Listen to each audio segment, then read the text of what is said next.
बीड जिल्ह्यातील मस्साजोगचे सरपंच संतोष देशमुख यांच्या हत्येनं सबंध राज्यभरामध्ये आक्रमक वातावरण निर्माण झालंय। आक्रमक पवित्र्यात आंदोलन देखील होत आहेत। मनोज जरांगे पाटील दादा जे मराठा योद्धा म्हणून संबोधलं जात आहे, आमदार सुरेश धस असतील, आमदार संदीप क्षीरसागर असतील, यांनी या प्रकरणात भूमिका महत्त्वाची घेतलेली आहे। जो कोणी आहे त्याच्यावर कठोर कारवाई, त्यानंतर वाल्मिक कराड जे आहेत ते सरेंडर झाले।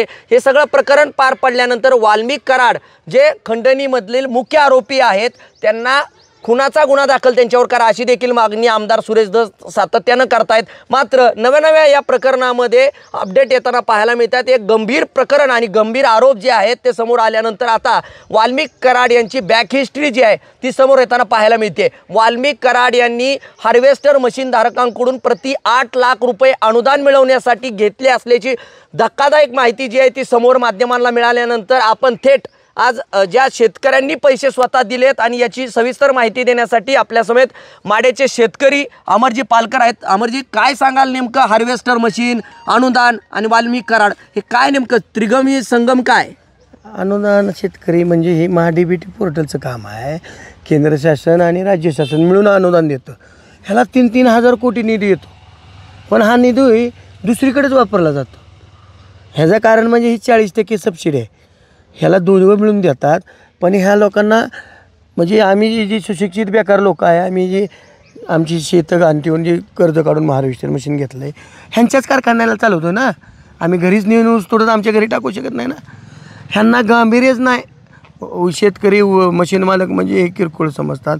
2018पासून आम्ही झगडतो या गोष्टीला की आमचं अनुदान आम्हाला द्या, आमचे हक्काची भाकर आम्हाला द्या। इतर राज्यात सगळीकडे अनुदान चालू असताना आपल्याच महाराष्ट्रातलं बंद केलं। बंद बी नाही, तसा GR बी नाही काढला। त्यांचं म्हणणं आहे GR केलं। आम्ही कोर्टात गेलो, औरंगाबादला गेलो, मुंबईला गेलो, सगळीकडे दाखल केलं। कोर्टाने सुद्धाच त्यांना आदेश दिले की यांचं द्या। परंतु हे इतकं निर्भीड काळजाचं सरकार आहे, पहिलं पण आताचं पण। ह्यांना शेतकऱ्याचं काही देणं घेणं नाही। ज्याला त्याला आपली पोळी भाजणे हा धंदा उद्योग आहे। म्हणजे ही नेमकं अनुदान मिळवण्यासाठी खाटाटोप अनेक तुम्ही केलेत। कुठपासून आलेला प्रवास कुठपर्यंत येऊन थांबला आणि ही वाल्मिक कराड 8 लाख ही प्रकरण अचानक महाराष्ट्राच्या समोर आले? अहो, आम्ही ही जवळजवळ 2018 ते आज तक भाटतो ह्या कामासाठी। कोर्टात व मंत्र्यांना, खासदारांना, आमदारांना सगळ्याला भेटून दमलो। त्यानंतरचा मार्ग म्हणून आम्ही संघटना तयार करून पुण्याला बसलो, पोषणला पुण्याहून आझाद मैदानावर बसलो। तिथंही काय मार्ग लागला नाही। मग आम्हाला क्ल्यू मिळाला की बाबा असं असे वाल्मिक कराड साहेब कृषी मंत्री धनंजय मुंडेचे खास समर्थक आहेत, त्यांचा उजवा हात आहे, सगळं काम तेच पाहत आहेत। कळल्यानंतर आमचा मेजर पालवे म्हणून आहे तो तिथं भेटला, सानप जॉईन झाला। अशी घटना घडत गेलं, संघटना मोठी तयार झाली आणि संघटनेमार्फत आम्ही 8-8 लाख द्यायची अशी ठरलं होतं। अनुदान मिळवण्यासाठी 8 लाख रुपये द्यायचं ठरलं होतं। पण ते 8-8 लाख रुपये आम्ही काय ठरवलं होतं की बाबा आपापल्या जिल्ह्यातल्या बँकेत आम्ही ही रक्कम कुणी ठरवली आणि कुठं ठरवली गेली? ही रक्कम तो सानप म्हणणारा आला पुण्याला, गोरपडेला। आमचं मित्राचं एक ऑफिस आहे, तिथं बसलो, सगळ्यांना विश्वासात घेतलं। सानप नामदेव सानप, सांगवी गावचा, पाटोदा तालुक्यातला, बीड जिल्ह्यातला नामदेव सानप हा त्यांचा सोयरा, वाल्मिक कराडांचा सोयरा। आणि त्याच्या हाताखाली हा जितू पालवे म्हणजे नगरचे, त्यांचा पाथर्डी तालुका, मशीन मालकच तो, उपाध्यक्ष संघटनेचा। आणि ह्यांची लिंक मग आता मी शेतकरी माझ्यासारखी जवळजवळ 500-800 मशीन मालक पैकी कमीत कमी 400 मशीन मालक वंचित आहेत अनुदानापासून। सगळी गोळा झाली, सगळ्यांनी फायली दिल्या, पैसे दिले, ठरलं। त्यानं विश्वासात घेतलं गोरपडेला। आम्ही गोरपडेला 4 दिवस 8 दिवस मुक्कामाला राहिलो, फायलिंग तयार केलं, tax invoice, machine RC, infiltrate RC, passbook, आमचं बँकेला मॉर्गेज दिलेलं बँक खात्याचं पासबुक, सगळी फाईल तयार करून ते आम्ही दिल्या त्यांना। त्यानंतर असं ठरलं 8-8 लाख द्यायचे आणि 35% 40% सबसिडी घ्यायची, 35 लाख 36 लाख ठीक आहे देऊ म्हणलं। पण काय ठरलं होतं, आपापल्या जिल्ह्यातल्या बँकेत पैसे ठेवायचे लॉकरमध्ये। ज्यावेळेस अनुदान खात्याला जमा होईल तेव्हा ते पैसे द्यायचं होतं। हां, लॉकरची चावी त्यांना द्यायची होती। मग झालं काय यार, अचानक निरोपाला घेऊ कॅन्सल, मुंबईला पैसे घेऊन या, मुंबईला मुंडे साहेब आलेत, तिथंच आपल्याला पैसे द्यायचे, तिथं अनुदान आपलं 8 दिवसात जमा होणार आहे। आधी पैसे द्यायचो। ही कधीची घटना? सगळे हाईप झालो। ही घटना म्हणजे 12-13-9-2023। बापरे। मग त्यावेळेस मी लातूरला गेलो, मी आपली 2-4 मशीन मालक तिथल्या लोकांना कन्व्हिन्स करायला गेलो, शेतकऱ्यांना। म्हणजे आम्ही ग्रुपिंगमध्ये जिल्हे वाईज जे त्याचे असं काम पाहिलं सगळ्यांनी तिथं आशे पोटी गेलो. बरं 35-40% आपल्याला सबसिडी मिळाली. मिळाली असे आशे पोटी सगळेच गेलो जिकडे तिकडं. राहतो आम्ही 13 तारखेला गेलो मुंबईला बोललेलो. म्हणजे जी पद्धतीनं ठरलं नव्हतं ती पद्धत सुद्धा बिघडवली आणि तुम्ही घेऊन गेलात तरी पण. रक्कमा घेऊन गेलो आम्ही तिथं जवळजवळ 100च्या वर मालक घेऊन गेलो पैसे. बापरे 13 तारखेला रात्रीला मुक्काम केला गाड्यांनी झोपलो पंपावर झोपलो गाडीत पैसे रातभर आम्हाला तिथं उजळलं 4 वाजले जायला.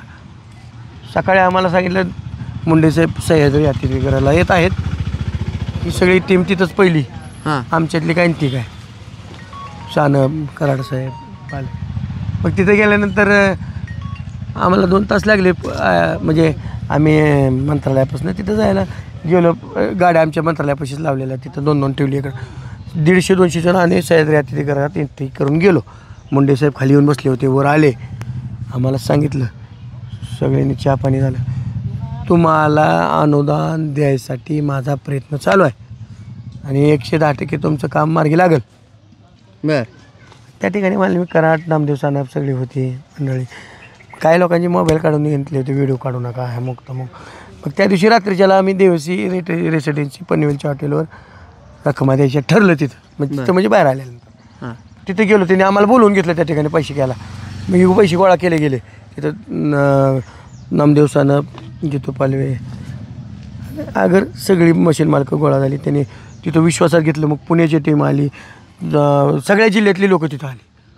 मग कोणालाही वाटत होतं सगळ्यांनी आम्ही त्यात 2 तास घालवले द्यायला इच्छाच होत नव्हती. बरं ठरलं एक आणि झालं एक. बाप विश्वासघात ओढायला सारखं पण नाही इलाज म्हणलं आता नाही कधी नाही गेलं तर गेलं डब्यात गेलं म्हणून दिले पैसे. 80-90 लोकांनी तिथं पैसे देऊन टाकले 8-8 लाख. हां त्यानंतर जी उरलेली दुसऱ्या तिसऱ्या दिवशी ही टीम गेली परळीला गोळा करणारी नामदेवसानं भरती. तिथं जवळजवळ 60-70 लोकांनी म्हणजे 141 लोकांची रक्कम जमा झाली. अनुसाया हॉटेल परळी. टोटल 141 जणांनी तुम्ही 8 लाख रुपये दिले. 8 लाख दिले. बरं हां तिथं रक्कमा गोळा केल्या गेल्या याद्या केल्या गेल्या पैसे पाकिटाने ठेवले गेले. तुम्हाला हीच रक्कम मिळणार आहे तुम्हाला महिन्याच्या 2 महिन्यात पैसे मिळतात अनुदान मिळणार. कृषी मंत्री साहेब आपलं जायचं कोण आहे असं गेलाच भेट नाही. अण्णा सांगत होते. अण्णा सांगायला अण्णापाशी 10 हेलपट आमचं झालं सगळ्यांचं देतो. उद्या होतंय 15 होतंय परवा होतंय. गणपती तिथली वर्गणी आमच्याच पैशावर आहे. तिथल्या बिडर लोकांना पैसे आमचेच. हां मला का घंटा. बरं मग ही सगळी कल्पना धनंजय मुंडेंना होती. विशेष ना तुम्ही क्लिव देताय तुम्ही तुमच्या हाताखाली अहो तुमचं राज्य चालवणारा माणूस आहे तो. तुम्ही बीड जिल्ह्यात जर गेला ना परळीत गेला ना नावाला धनंजय मुंडे मंत्री आहेत आमदार आहेत सगळं काम करायला बघत होते. आम्ही बघितलंय डोळ्यानं बघितलंय. आमचे 20 हेल्पट झालेत काय आम्ही काय आज 14/9 आज किती आहे 1.5 वर्ष होत आलं. 14/9/2023 पासून पैसे दिल्यापासून आज आता काय बापरे. मग ते आम्हाला भीती दहशत तिथलं वातावरण तिथलं काय कळना. मग ते काय बीडला गेलो. बीडला तिथं मुंडेला भेटलो. मुंडे साहेबापाशी ते आले त्याने हाणमार केली 2-3 आम्ही कोलॅप्स झालो. दमदाटी शिवीगाळ झाली. हा मारलं 1-2 का चापटा. कोणी मारलं त्यांच्या समर्थकाने. बर मग ही सगळी कल्पना होती धनंजय मुंडे वरच होते स्टेजवर हॉटेलवर होते. 3 स्टार हॉटेल आहे राष्ट्रवादी भवनच्या समोर 3 स्टार हॉटेल आहे त्या हॉटेलवर होते साहेब. हां त्यांना भेटायला गेलो तर आम्हाला आज जाऊ दिलं नाही भेटायला. बर काय तर असं सभेच्या ठिकाणी देखील आम्ही बोलायला गेल्यानंतर आम्ही प्रयत्न केला पण आम्हाला बोलू दिलं गेलं. बॉडीगार्ड माणसं नेमका फौज पाटा त्यांचा. हां शिवीगाळ दमदाटी झाली आता मारलं 1-2 हां कांटाळ्या लावल्या. बर आम्ही भिवून आलो परत तिथं नारायणगडाला गेलो मनोज दादा जरांग्यांकडे गेलो. बर अशा गोष्टी काढल्या. हां माणूस आहे बीड जिल्ह्यातला. बर अशा गोष्टी काढल्या. कसं वागायचं हे काय म्हणजे कळालं नाही. अजितदादांना कल्पना होती. माड्यातले बबनदादा अजितदादा मामा सगळ्या आमदारांना आम्ही कळवलं होतं की असं आम्ही दिले द्या काय मिळालं तर घ्या बघा असं त्यांची म्हणजे त्यांनी बी तर ठामपणे कसं सांगायचं. सगळ्यांना सांगितलं होतं. सगळ्यांना माहीत होतं. लातूर जिल्ह्यातल्या त्यांच्या बी आमदारांना माहीत होतं. नांदेड जिल्ह्याचे अशोक चव्हाणांना सुद्धा माहीत. म्हणजे खुद्द बारामतीतले देखील शेतकरी ह्याच्यात आहेत. 4-5 जण आहेत त्यात. बर अशा गोष्टी आहेत. आता ह्याच्या पुढची भूमिका काय असणार आहे. ह्याच्या पुढची भूमिका काय आम्हाला पैसे नाही मिळाले तर आम्ही आपलं आत्मदान करणार. आमची सगळे मिळून कॉम्बिनेशन करून मंत्रालयावर नाही तर आपापल्या आता उद्या SPFSला आम्ही दाखल करणार आहे आमच्या तालुक्यात जिल्ह्यात तालुक्यात पोलीस स्टेशनला जिल्ह्यात करणार आहे. नाहीतर आम्ही सगळे मिळून एक ठिकाणी येऊन मोठं आंदोलन छेडून आम्ही आत्मदानाचा इशारा. मागणी काय असणार आहे? ठोस कुणावर काय कारवाई नाही, व्हावी? आम्हाला काय नाही, ज्यांनी आमचे पैसे घेतले पैसे मिळावे, आमची रक्कम माघारी. आम्हाला फडणवीस साहेबांनी आणि अजितदादांनी आमचा न्याय मिळवून द्यावा, तर आम्हाला आमचं अनुदान मिळवून द्यावं.